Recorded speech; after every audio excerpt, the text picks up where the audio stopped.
The restaurant fell silent when she walked in. Every pair of eyes turned toward the fragile-looking woman standing at the entrance. Her dress was worn, the fabric frayed at the sleeves, and her shoes looked like they had seen far too many miles. She didn't belong there.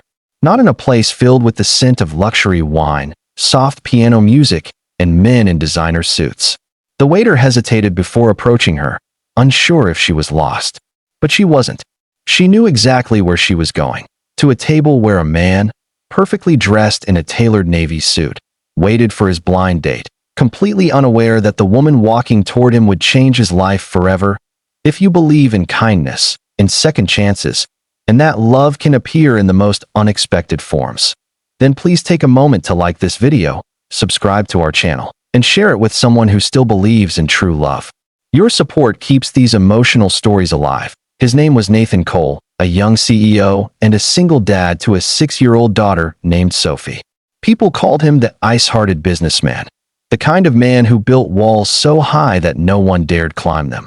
But those who truly knew him, which was almost no one, understood that beneath that armor lived a father still haunted by loss. 3 years ago, his wife passed away during childbirth, leaving him broken and guilt-ridden. Since then, his life had revolved around work and raising Sophie. Love wasn't on his list. He had forgotten what warmth felt like. But that evening, at the insistence of a friend who set him up on a blind date, Nathan agreed, half out of boredom, half out of curiosity. When the woman arrived, the entire restaurant seemed to judge her at once. Whispers floated through the air, mocking her appearance. Nathan looked up, expecting to see someone polished and poised, but instead, he saw her. Her name was Clara. Her face carried the quiet strength of someone who had suffered deeply, yet never lost her gentleness. Her eyes, though shadowed with pain, held something that stirred his soul, a kind of silent dignity that no designer gown could ever convey. She hesitated near the table, ready to turn and flee, certain this was a mistake. But Nathan stood up. He didn't care about the stares or her dress. Without a word, he pulled out a chair for her. That small gesture, simple, kind, genuine, melted something inside her that had been frozen for years. Clara had once been a bright student, full of dreams and laughter. But life wasn't kind to her. Her father's business had collapsed, her mother fell ill, and Clara spent years working odd jobs just to survive.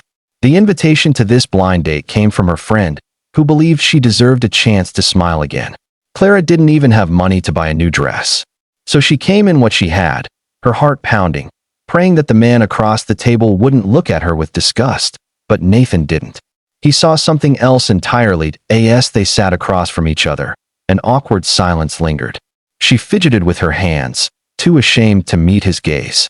But then, he spoke softly, not about her dress or appearance, but about her favorite book, her dreams, and her family. He made her laugh, something she hadn't done in years. Slowly, she relaxed.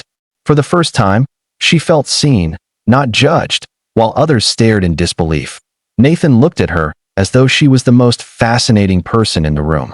He noticed the small tremble in her hands when she reached for the glass of water. He noticed the tear that she quickly wiped away when she spoke about her late mother. He noticed everything. The waiter, still skeptical, approached Nathan privately later and whispered, "Sir, are you sure she belongs here?" Nathan's jaw tightened.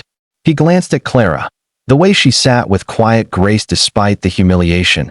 The way she smiled even when the world refused to smile back.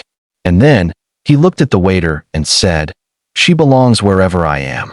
The evening went on, and something unexplainable blossomed between them. It wasn't attraction at first sight, it was recognition.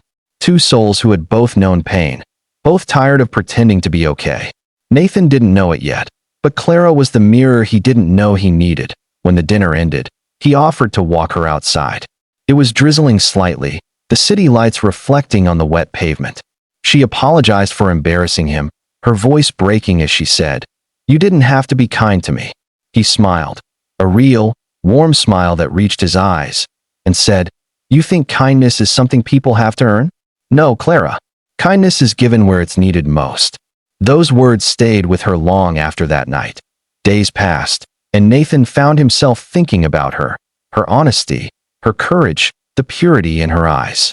He tried to focus on work, But every time he saw his daughter smile, he thought of Clara's smile too. Finally, he called her again. Their friendship grew quietly.